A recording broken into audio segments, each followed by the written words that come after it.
తెలుగు భాషా సరస్వతి దేవికి ఆవాసము. తెలుగు భాషా సరస్వతి చూడండి, గోదావరి ఎక్కడ పుట్టింది అంటే నాసిక ప్రేమలో గోముఖం నుంచి వస్తుంది అంట, అది ఆవాసం గోదావరి. అలాగే ఇంతటి తెలుగు భాషా సరస్వతి తెలుగు భాషా సాగరానికి నన్నయ్య గారి నోరు ఆవాసం, అది జన్మస్థానం. అలాగే అటువంటి నన్నయ్య గారు ఇక్కడ ఆంధ్రప్రదేశ్లో చూస్తే ప్రస్తుత మధ్య నేపథ్యము, నన్నయ్య గారు రాజ్యసభకి వస్తున్నారు. వారిని ఏ విధంగా గౌరవించారు, నన్నయ్య గారు ఎలా ఉన్నారు, అక్కడ సన్నివేశం చెప్పారు. అలా ప్రౌఢాత్మ విజ్ఞాన భాషా మహాదేవి ఆవాసమైన హాస్యము వాణి వచ్చు కవి నన్న భట్టుని వాణ్యంతం. ఇక్కడ వాగం శాసనుడు నన్నయ్య గారు తెలుగు లేదా శబ్ద శాసనం, వాగం శాసనం. దాన్ని విషయంలో వాక్ నియంత అని మార్చారు. నియంత అంటే శాసించేవాడు, అయితే ఎంత అద్భుతంగా అంటే వాక్ నియంత అని నన్నయ్య గారిని ప్రశ్నించారు.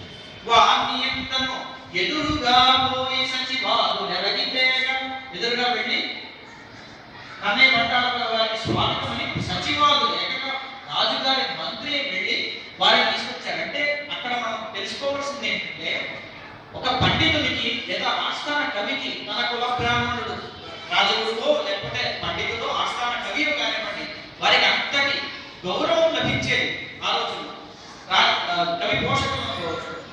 ఇంకా సముచితాసనమున శతశాసనుడు ఉదయ శిఖరి మాతాండుడై యొప్పి మెరసే.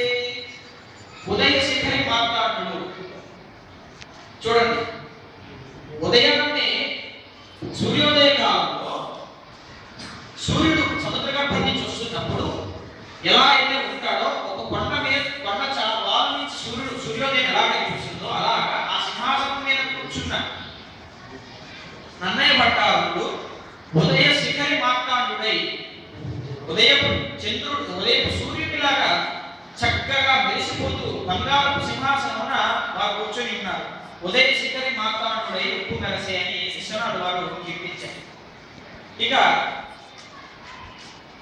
సహస్రకంఠ రామాయణం, రామావచర వటయ్య శాస్త్రి గారు. ఎందుకంటే వీరు ఎందుకు చెప్తున్నానంటే, ఆంధ్రప్రశస్తి సహస్రకంఠ రామాయణం రెండు సమకాలీన గ్రంథాలు కాబట్టి, మౌలికులు సమకాలీనులు కాబట్టి ఆ కాలంలో నన్నయ్య గారిని ఏ విధంగా శోధించారంటే ఒకసారి మనం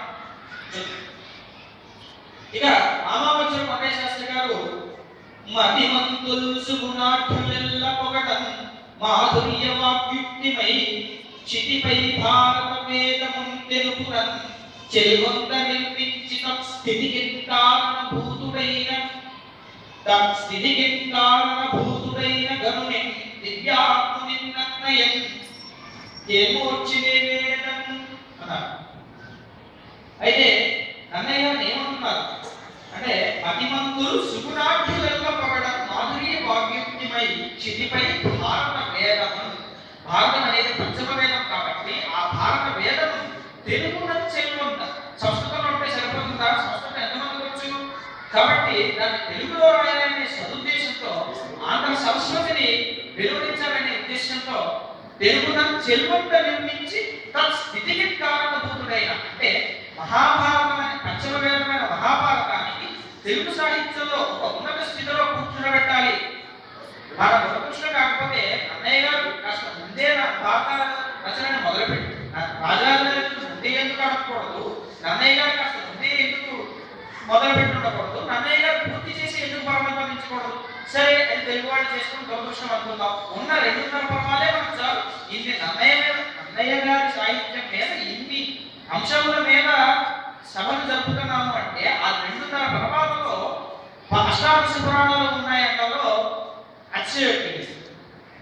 అయితే తత్స్థితికి కారణభూతుడైన గనుని తెలుగు సాహిత్యంలో అత్యుత్తమమైన మహేతిహాసంగా నిలవబెట్టడానికి ఆ గ్రంథాన్ని దానికి పూనుకొని దానికి కారణభూతుడైన ధనుడు నన్నయ్య గారిని నేను ఇంకా ఎటువంటి వారు విద్యాత్ముని, గొప్పదైనటువంటి సజీవత కలిగిన వారు.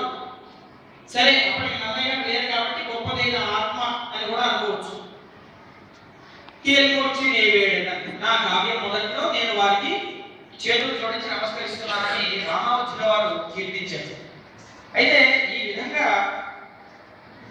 నన్నయ్య అనేక విధాలుగా తెలుగు సాహిత్యానికి మనందరికీ ఆద్యుడై చిరస్మరణీయుడై ఉండడం చేత అందుకే నన్నయ్య మనకు ప్రాతస్మరణీయుడు.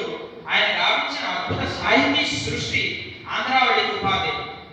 సరే, ఇంతవరకు రకరకాల కవులు ఇతర కవులు కీర్తించిన ఆ కాలం నాడు కీర్తించిన విషయాన్ని చెప్పాను. సరే, నేను కాస్త పుస్తకం కవినే, కొంచెం పద్యం రాయగలిగిన వాడిని కాబట్టి నేను చిన్న పద్యంలో ఈ రోజు వారిని తలుచుకుంటూ వారికి నివాళులు అర్పిస్తూ ముగిస్తాను. రసమయమగు భారతమును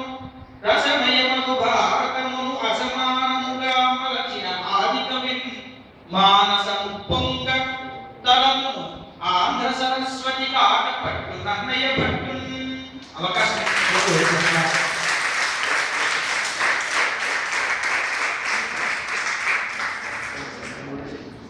కవితా ప్రదర్శనతో కూడా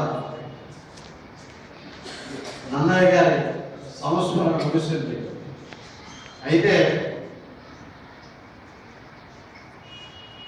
ఒక 2-3 విషయాలు ముచ్చరించుకుని ఎదరికి వెళదాం. నన్నయ్య గారిని తదనంతర కవులందరూ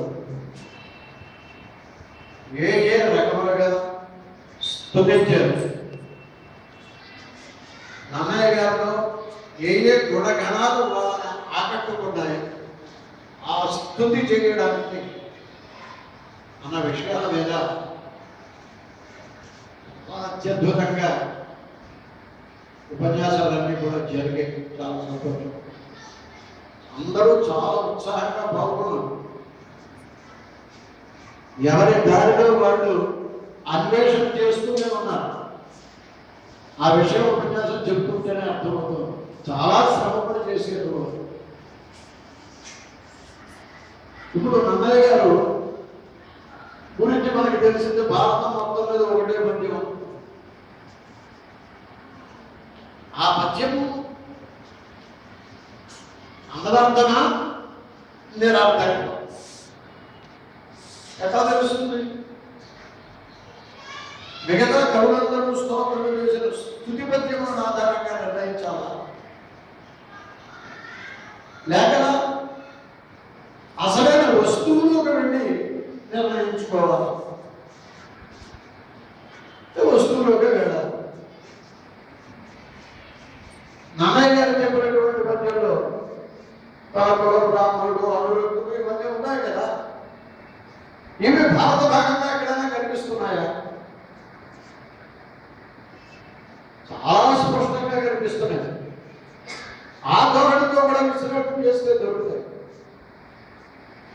కుల బ్రాహ్మణుడు అంటే ద్రోహితుడు అని కాదా? నేను చాలా మంది ఇవ్వకూడదు, ఎవరెవరో ఎన్నో సలహాలు ఏమో అడుగుతారు. నేను ఏదైనా జామరాష్ట్రాలు అడిగితే కానీ చెప్పమండి చేయమండి అని వాళ్ళు ఉన్నాను. మేము మా తండ్రి దగ్గర నుంచి కూడా ఆయన మాట మీద నడుస్తున్నాం అనేవాడు. అప్పుడు నేను కుల బ్రాహ్మణులు అవుతాను, పురోహితుడు కాదు. అలాగే ఈయన రాజరాజు తొలి నుంచి కుల బ్రాహ్మణుడు అంటే అంతఃపుర రహస్యములను కూడా తెలిసి సర్దుబాటు చేయగలిగినటువంటి వ్యక్తి. కృష్ణదేవరాయలకి అప్పాజీ అందుకని కుల బ్రాహ్మణుడు. అనురక్తి అంటే అంత సాన్నిహిత్యం ఉన్నప్పుడు అనురక్తి ఎలాగా ఉంటుంది? విపుల శబ్ద శాస్త్రం అంటే వాగన శాస్త్రం. శబ్దాన్ని శాసించిన వాడు, రెడీగా నిఘంటువులా తయారు చేసి పెట్టుకున్నవాడు. ఆ నిఘంటువులా తయారు చేసి శబ్దాన్ని పెట్టుకోవడానికే నారాయణ భట్టి యొక్క అవసరం వచ్చింది. అదే నారాయణ భట్టికి ఉండేటువంటి సంబంధం. నారాయణ భట్టి భారతంలో ఒక అక్షరం రాయలేదు, మరి ఏం చేసిండు? సంస్కృతాలన్నింటినీ కూడా తత్సమానంగా చేసి నేను చూపించడం మొదలుపెట్టాడు. అంచేత అనుకుంటే అక్కడ తద్వారా రాజధానికి సంబంధించి అప్పుడు నిపుణ సమాజశాస్త్రుడు అయ్యాడు. మరి అంతర్గతమే ఇందాక మన వాడు మాట్లాడినప్పుడు కూడా అన్నారు, ఉభయ భాష కవిత్వం చెప్పడంలో ప్రౌఢింగ్ అది అప్పటిదాకా తెలుగే లేదని మీరు చెప్తున్నారు కదంటే. తెలుగు ఉపనిర్వచించినటువంటి ఆధికారికమే భారతంలో